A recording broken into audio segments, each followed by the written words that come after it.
മഴക്കാലമൊക്കെ തുടങ്ങുന്ന സമയത്ത് അല്ലെങ്കിൽ വേനലൊക്കെ കഴിഞ്ഞ് മഴയ്ക്ക് മുന്നോടിയായുള്ള സമയങ്ങളിലൊക്കെ നമ്മൾ ചിലയിടങ്ങളിലൊക്കെ കേൾക്കാറുണ്ട് ജോണ്ടിസ് വന്നു അഥവാ മഞ്ഞപ്പിത്തം വന്നു, ചില ആളുകളൊക്കെ മരണപ്പെട്ടു, അതൊരു ഏരിയയിൽ സ്പ്രെഡായി എന്നൊക്കെ. അപ്പോൾ ഇന്ന് നമുക്ക് മഞ്ഞപ്പിത്തത്തിൻ്റെ ചില ലക്ഷണങ്ങളും അവ വരാതിരിക്കാനുള്ള ചില പ്രതിരോധ മാർഗങ്ങളൊക്കെ നോക്കാം. പ്രധാനമായിട്ടും കാണുന്ന ലക്ഷണങ്ങൾ എന്തൊക്കെയാണെന്ന് നമുക്ക് നോക്കാം. മെയിനായിട്ടും നമ്മുടെ കണ്ണിലും മൂത്രത്തിലും മലത്തിലും അതുപോലെ തന്നെ നഖത്തിലൊക്കെ മഞ്ഞ നിറം കാണാം. കൂടുതൽ ഓയിലൊന്നും ഉപയോഗിക്കാതെ അതുപോലെ തന്നെ ഉപ്പൊന്നും കൂടുതൽ ഉപയോഗിക്കാതെ കഴിക്കുക. അതുപോലെ വെള്ളം കുടിക്കുകയാണെങ്കിൽ നിങ്ങൾക്ക് ബാർലി വെള്ളമൊക്കെ കുടിക്കാവുന്നതുമാണ്. നമസ്കാരം, ഞാൻ ഡോക്ടർ ഭാഗ്യ, ക്യൂവൺ ഹെൽത്ത് കെയറിലെ ആയുർവേദിക് ഫിസിഷ്യൻ. മഴക്കാലമൊക്കെ തുടങ്ങുന്ന സമയത്ത് അല്ലെങ്കിൽ വേനലൊക്കെ കഴിഞ്ഞ് മഴയ്ക്ക് മുന്നോടിയായുള്ള സമയങ്ങളിലൊക്കെ നമ്മൾ ചിലയിടങ്ങളിലൊക്കെ കേൾക്കാറുണ്ട് ജോണ്ടിസ് വന്നു അഥവാ മഞ്ഞപ്പിത്തം വന്നു, ചില ആളുകളൊക്കെ മരണപ്പെട്ടു, അതൊരു ഏരിയയിൽ സ്പ്രെഡായി എന്നൊക്കെ. അപ്പോൾ ഇന്ന് നമുക്ക് മഞ്ഞപ്പിത്തത്തിൻ്റെ ചില ലക്ഷണങ്ങളും അവ വരാതിരിക്കാനുള്ള ചില പ്രതിരോധ മാർഗങ്ങളൊക്കെ നോക്കാം. ലിവറിനെ ബാധിക്കുന്ന ഒട്ടുമിക്ക അസുഖങ്ങളിലും ജോണ്ടിസ് അഥവാ മഞ്ഞപ്പിത്തം ഒരു ലക്ഷണമായിട്ട് കാണാറുണ്ട്. അപ്പോൾ എങ്ങനെയാണ് മഞ്ഞപ്പിത്തം ഉണ്ടാവുന്നത്? നമ്മുടെ രക്തത്തിൽ ബിലിറൂബിൻ്റെ അളവ് കൂടുമ്പോഴാണ് നമ്മൾ ഒരാൾക്ക് മഞ്ഞപ്പിത്തം അഥവാ ജോണ്ടിസ് ഉണ്ടെന്ന് പറയുന്നത്. ഈ ബിലിറൂബിൻ എന്ന് പറയുന്നത് ഒരു ബൈൽ പിഗ്മെൻ്റ് ആണ്. ഇത് നമ്മുടെ ലിവറിൽ ഉണ്ടാവുകയും ലിവറിന് പുറകിലുള്ള ഗോൾ ബ്ലാഡർ എന്ന് പറഞ്ഞൊരു ഓർഗനിൽ സ്റ്റോർ ചെയ്യപ്പെടുകയാണ് ചെയ്യുന്നത്. ഇത് മഞ്ഞ ഓറഞ്ച് നിറത്തിലായിട്ടാണ് കാണുന്നത്. ഇതിൻ്റെ പ്രധാന ധർമ്മം എന്ന് പറയുന്നത് കൊഴുപ്പിൻ്റെ ദഹനത്തിനാണ് ഇവ സഹായിക്കുന്നത്. അപ്പോൾ ഇവ രക്തത്തിൽ കൂടുമ്പോൾ നമ്മൾ ഒരാളിൽ മഞ്ഞപ്പിത്തം ഉണ്ടെന്ന് പറയുന്നു. അപ്പോൾ എന്തൊക്കെ കാരണങ്ങൾ കൊണ്ടാണ് ഈ ജോണ്ടിസ് ഉണ്ടാകുന്നതെന്ന് നോക്കാം. ഞാൻ പറഞ്ഞു ലിവറിനെ ബാധിക്കുന്ന മിക്ക അസുഖങ്ങളിലുമാണ് ജോണ്ടിസ് ഉണ്ടാകുന്നതെന്ന്. അതിപ്പം എലിപ്പനിയിലും അതുപോലെ തന്നെ ഹെപ്പറ്റൈറ്റിസ് എന്ന് പറയുന്ന ഒരു ഗ്രൂപ്പ് ഓഫ് അസുഖങ്ങളാണ്. ഇതിലൊക്കെയാണ് മഞ്ഞപ്പിത്തം കൂടുതലായിട്ടും കണ്ടുവരുന്നത്. അതായത് hepatitis A, B, C, D, E എന്നീ വൈറസുകളിലും അതുപോലെ തന്നെ ചില മദ്യപാനികളിൽ ഈ ആൽക്കഹോൾ ഒരു കാരണമാവാറുണ്ട്. അതുപോലെ തന്നെ നോൺ ആൽക്കഹോളിക് കേസസ് ആയ എന്തെങ്കിലും മരുന്ന് കഴിക്കുന്നവരിൽ, അതായത് സ്റ്റിറോയിഡ്, പെൻസിന് പോലുള്ള മെഡിസിനൊക്കെ എടുക്കുന്ന ആളുകളിൽ കാണാറുണ്ട്. അല്ലെങ്കിൽ എന്തെങ്കിലും ഓട്ടോ ഇമ്മ്യൂൺ അസുഖമുള്ള ആളുകളിൽ കാണാറുണ്ട്. ചില കെമിക്കൽസൊക്കെ, അതായത് എന്തെങ്കിലും ഫാക്ടറിയിൽ നിന്നൊക്കെ വരുന്ന കെമിക്കൽസിനൊക്കെ കുറേ കാലമായിട്ട് എക്സ്പോഷറായ ആളുകളിലൊക്കെ നമ്മൾ ജോണ്ടിസ് കണ്ടുവരാറുണ്ട്.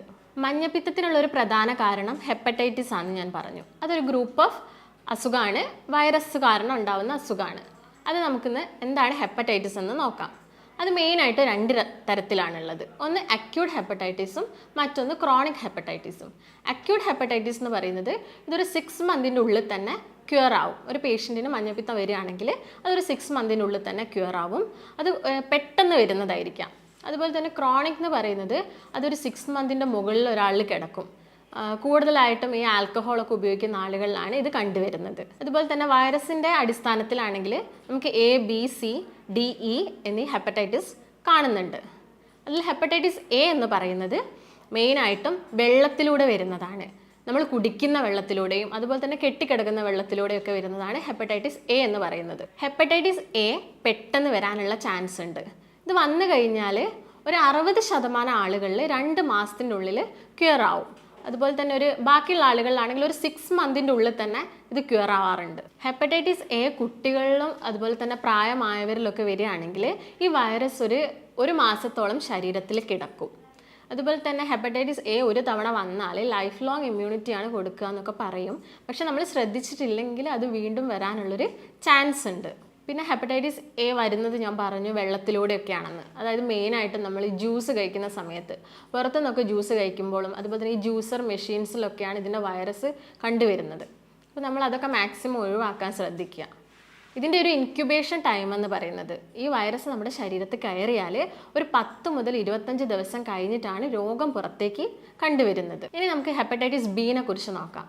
ഹെപ്പറ്റൈറ്റിസ് ബി എന്ന് പറയുന്നത് മെയിനായിട്ടും സ്രവത്തിലൂടെ പകരുന്നതാണ്. അതായത് രക്തത്തിലൂടെയൊക്കെ. ഇപ്പം അമ്മയിൽ നിന്നും കുഞ്ഞിലേക്ക് പകരാം. ഇങ്ങനെയാണ് ഇത് മെയിനായിട്ടും വരുന്നത്. അതുപോലെ തന്നെ നീഡിൽസ്, സിറിഞ്ചൊക്കെ ഒരാൾ യൂസ് ചെയ്തത് മറ്റൊരാൾ യൂസ് ചെയ്യുകയാണെങ്കിൽ ഹെപ്പറ്റൈറ്റിസ് ബി വരാനുള്ള ചാൻസ് കൂടുതലാണ്. അതെന്ന് പറയുന്നത് കുറച്ച് സീരിയസും കൂടിയാണ്. നമ്മൾ ശ്രദ്ധിച്ചില്ലെങ്കിൽ മരണം വരെയൊക്കെ സംഭവിക്കാം. അതുപോലെ തന്നെ സെക്ഷൽ ഇൻ്റർകോഴ്സിലൂടെയും ഹെപ്പറ്റൈറ്റിസ് ബി വരാനുള്ള ചാൻസ് ഉണ്ട്. ഇപ്പം ബി വന്ന ഒരാളിൽ ഡി വരാനുള്ള ചാൻസ് കൂടുതലാണ്, ഹെപ്പറ്റൈറ്റിസ് ഡി വരാൻ. അതുപോലെ തന്നെ ഹെപ്പറ്റൈറ്റിസ് ഇ എന്ന് പറയുന്നതും വെള്ളത്തിലൂടെയാണ് കൂടുതലായിട്ടും പകരുന്നത്.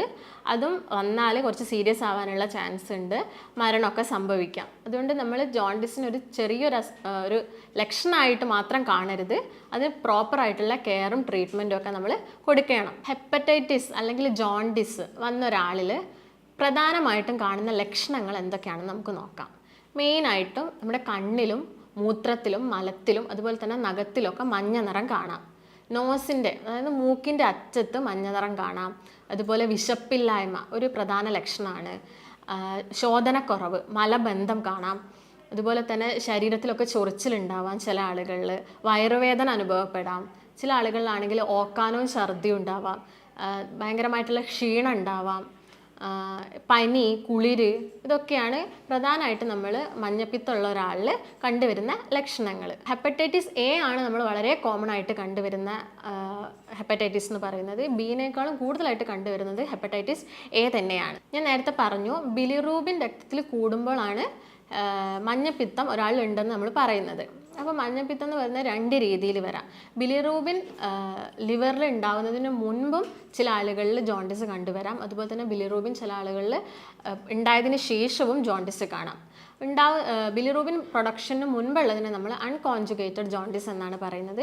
ഇതിനുള്ള പ്രധാന കാരണം എന്ന് പറയുന്നത് ഹെമറ്റോമ, അതുപോലെ തന്നെ ഹീമോളിറ്റിക് അനീമിയ. ഹീമോളിറ്റിക് അനീമിയ എന്ന് പറയുന്നത് നമ്മുടെ രക്തകോശങ്ങൾ രക്തത്തിൽ തന്നെ നശിച്ചു പോവുക. അവരുടെ കാലയളവ് കഴിയുന്നതിന് മുമ്പേ അവർ നശിച്ചു പോകുന്നതിനാണ് നമ്മൾ ഹീമോളിറ്റിക് അനീമിയ എന്ന് പറയുന്നത്. ഈ RBC അതായത് അരുണ രക്താണുക്കൾ ബ്രേക്ക് ഡൗൺ ചെയ്യുമ്പോഴാണ് ബിലിറൂബിൻ ഉണ്ടാവുന്നത്. അപ്പോൾ ഹീമോളിറ്റിക് അനീമിയ ഒരു കാരണമാണ്. അതുപോലെ തന്നെ സ്കിന്നിൻ്റെ തൊലിക്ക് താഴെയൊക്കെ വരുന്ന ഹെമറ്റോമ, ബ്ലഡ് ക്ലോട്ട്സും ഈ ജോണ്ടിസ് ഉണ്ടാവാനുള്ളൊരു കാരണമാവുന്നുണ്ട്. ഇത് ബിലിറൂബിൻ്റെ പ്രൊഡക്ഷന് മുൻപേ. അതായത് ബിലിറൂബിൻ ഉണ്ടായതിന് ശേഷമുള്ള ചില കാരണങ്ങൾ എന്തൊക്കെയാണെന്ന് നോക്കാം. അതുണ്ടായത് ഞാൻ പറഞ്ഞു, ലിവറിൻ്റെ പുറകിലുള്ള ഓർഗനായ ഗോൾ ബ്ലാഡറിലാണ് ഈ നമ്മുടെ ബൈൽ പിഗ്മെൻറ്റ് സ്റ്റോർ ചെയ്യപ്പെടുന്നത്.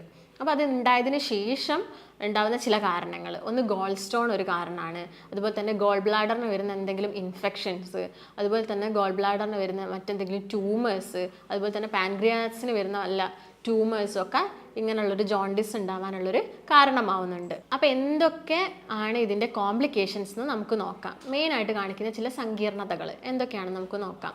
ഈ ഇങ്ങനെ ജോണ്ടിസ് വന്നൊരു വ്യക്തിയിൽ ബിലിറൂബിൻ കൂടുമ്പോൾ അത് വൃക്കയിൽ അടിഞ്ഞുകൂടാനുള്ള ചാൻസ് ഉണ്ട്. അതെന്ത് ചെയ്യും, നമ്മുടെ കിഡ്നിയുടെ ഫംഗ്ഷനൊക്കെ കുറയ്ക്കും. അതായത് നമുക്കറിയാം കിഡ്നിയുടെ ഒരു മെയിൻ ഫംഗ്ഷൻ എന്നൊക്കെ പറയുന്നത് യൂറിൻ്റെ ഫിൽട്രേഷനൊക്കെയാണ്. അത് കുറയ്ക്കും. അതുപോലെ തന്നെ മറ്റൊരു കോംപ്ലിക്കേഷൻ എന്ന് പറയുന്നത് ബ്രെയിൻ ഡാമേജ് ആണ്. ഇപ്പോൾ കുട്ടികളിലൊക്കെ നോക്കുകയാണെങ്കിൽ അതൊരു സെറിബ്രൽ പാൽസി പോലത്തെ കണ്ടീഷനിലോട്ടൊക്കെ നയിക്കും. അതുപോലെ തന്നെ കേൾവി ശക്തി കുറയാനുള്ള ചാൻസ് ഉണ്ട്. പിന്നെ നമുക്കറിയാം, ഒരു ആൽക്കഹോൾ കൂടുതൽ കാലം യൂസ് ചെയ്യുന്ന ഒരാളാണെങ്കിൽ ജോണ്ടിസ് വന്നാൽ പിന്നീട് അതൊരു ലിവറിനെ കൂടുതലായിട്ടും ബാധിക്കും. അതായത് ഒരു ലിവറിൻ്റെ ഒരു ഫൈബ്രോസിസ് കണ്ടീഷനിലോട്ട് മാറും. പിന്നീട് അത് സിറോസിസ് ആവാനുള്ള ചാൻസ് ഉണ്ട്. അതുപോലെ തന്നെ അതൊരു മാലിഗ്നൻറ്റ് കണ്ടീഷനിലോട്ടൊക്കെ മാറാറുണ്ട്. അപ്പോൾ ഇതൊക്കെയാണ് ഒരു പ്രധാന കോംപ്ലിക്കേഷൻസ് എന്നൊക്കെ പറയുന്നത്. ഇനി നമ്മൾ എന്തൊക്കെ ഇൻവെസ്റ്റിഗേഷൻസ് ചെയ്യണമെന്ന് നോക്കാം. ആദ്യം തന്നെ ചെയ്യേണ്ടത് ബ്ലഡ് ടെസ്റ്റാണ്. ബ്ലഡ് ടെസ്റ്റിൽ ബിലിറൂബിൻ്റെ കൗണ്ട് നോക്കുക. അത് 2.7 മുകളിലാണെങ്കിൽ നമുക്കൊരു മഞ്ഞപ്പിത്തത്തിൻ്റെ സ്റ്റാർട്ടിംഗ് ഒക്കെ ആണെന്ന് മനസ്സിലാക്കണം. അതുപോലെ തന്നെ CBC കംപ്ലീറ്റ് ബ്ലഡ് കൗണ്ട് നോക്കിയിട്ട് എത്രത്തോളം ഇൻഫെക്ഷൻ ആയിട്ടുണ്ടെന്ന് മനസ്സിലാക്കാം. നമുക്ക് ESR, അതുപോലെ തന്നെ ന്യൂട്രോഫിൽ, ഈസിനോഫിൽ, ഇതിൻ്റെയൊക്കെ കൗണ്ട് നോക്കിയാൽ നമുക്ക് മനസ്സിലാവും. അതുപോലെ തന്നെ ചെയ്യേണ്ടതാണ് ഹെപ്പറ്റൈറ്റിസ് A ആൻറ്റിജൻ ടെസ്റ്റ്. അത് ചെയ്യുന്നത് എന്തിനാണെന്ന് വെച്ചാൽ ഇത് വൈറസ് മൂലം ഉണ്ടായതാണോ, ഹെപ്പറ്റൈറ്റിസ് വൈറസ് മൂലം ഉണ്ടായതാണോ അല്ലെങ്കിൽ വേറെ എന്തെങ്കിലും കാരണങ്ങൾ കൊണ്ടാണോ നമുക്ക് മനസ്സിലാക്കാൻ സാധിക്കും. അതുപോലെ തന്നെ ചെയ്യുന്ന ഒരു ടെസ്റ്റാണ് SGOT, അതുപോലെ തന്നെ SGPT, അതായത് ലിവർ എൻസൈംസ് ആണത്. അതൊരു 40 മുകളിലൊക്കെ പോവുകയാണെങ്കിൽ നമുക്കറിയാം ഹെപ്പറ്റൈറ്റിസ് അതുപോലെ തന്നെ ജോണ്ടിസിൻ്റെ ഒക്കെ സ്റ്റാർട്ടിംഗ് ആണെന്ന്. പിന്നെ നമ്മൾ ചെയ്യുന്നതാണ് യൂറിൻ അനാലിസിസ്. അതുപോലെ തന്നെ ലിവർ ഫംഗ്ഷൻ നോക്കാൻ വേണ്ടി നമുക്ക് LFT ചെയ്യാം, സ്കാനിങ് ചെയ്ത് നോക്കാം, അത് ഫൈബ്രോസിസിലൊക്കെ സ്റ്റേജിലോട്ടൊക്കെ എത്തിയിട്ടുണ്ടോ എന്ന് മനസ്സിലാക്കാം. അതുപോലെ തന്നെ MRIയും CT സ്കാനൊക്കെ നമുക്ക് ചെയ്യാവുന്നതാണ്. ഇനി നമ്മൾ ശ്രദ്ധിക്കേണ്ട കുറച്ച് കാര്യങ്ങൾ, അതിപ്പോൾ വൈറസ്, അതായത് ഹെപ്പറ്റൈറ്റിസ് വൈറസ് മൂലമാണ് അസുഖം ഉണ്ടായതെങ്കിൽ നമ്മൾ ശ്രദ്ധിക്കേണ്ട കുറച്ച് കാര്യങ്ങൾ എന്ന് പറയുന്നത്, ഇപ്പോൾ നമ്മൾ വെള്ളം കുടിക്കുന്ന സമയത്ത് അത് പ്രോപ്പറായിട്ട് തിളപ്പിച്ചാറിയതിന് ശേഷം മാത്രം കുടിക്കുക. ഒരു 30 മിനിറ്റ് അല്ലെങ്കിൽ ഒരു 20 മിനിറ്റെങ്കിലും വെള്ളം തിളപ്പിച്ചതിന് ശേഷം മാത്രം കുടിക്കുക. അതുപോലെ തന്നെ ആഹാരമാണെങ്കിൽ പ്രോപ്പറായിട്ട് പാകം ചെയ്യുക. അതായത് ഹാഫ് കുക്ക്ഡ് ഫുഡൊക്കെ ഒഴിവാക്കുക. അതുപോലെ ഫാസ്റ്റ് ഫുഡൊക്കെ ഒഴിവാക്കണം.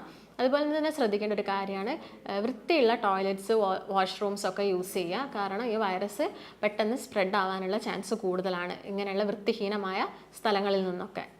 അതുപോലെ നിങ്ങൾ ആൽക്കഹോൾ യൂസ് ചെയ്യുന്ന ഒരു വ്യക്തിയാണെങ്കിൽ അതിൻ്റെ ഉപയോഗം കുറയ്ക്കുക. ശരീരത്തിൻ്റെ ഇമ്മ്യൂണിറ്റി കുറയുന്ന ഒരവസ്ഥയാണ്.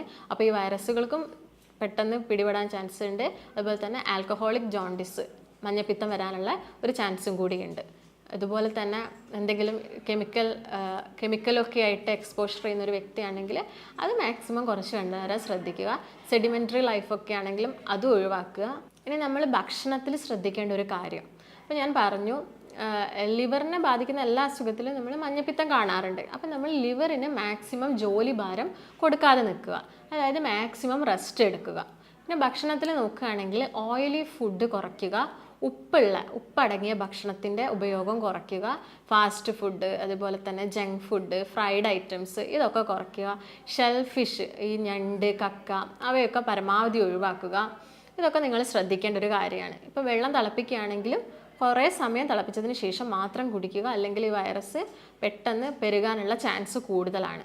അതുപോലെ തന്നെ നിങ്ങൾക്ക് ഫ്രൂട്ട്സ് കഴിക്കാവുന്നതാണ്, അത് ജ്യൂസ് ആക്കാതെ കഴിക്കാൻ നോക്കുക. ഫൈബറൊക്കെ നഷ്ടപ്പെടും. അതുപോലെ തന്നെ ഫ്രൂട്ട്സ് കഴിക്കുന്ന സമയത്ത് അത് നന്നായി കഴുകിയതിന് ശേഷം മാത്രം കഴിക്കുക. ഇപ്പോൾ വെജിറ്റബിൾസും അതുപോലെ തന്നെ കഴിക്കാവുന്നതാണ്. കൂടുതൽ ഓയിലൊന്നും ഉപയോഗിക്കാതെ, അതുപോലെ തന്നെ ഉപ്പൊന്നും കൂടുതൽ ഉപയോഗിക്കാതെ കഴിക്കുക.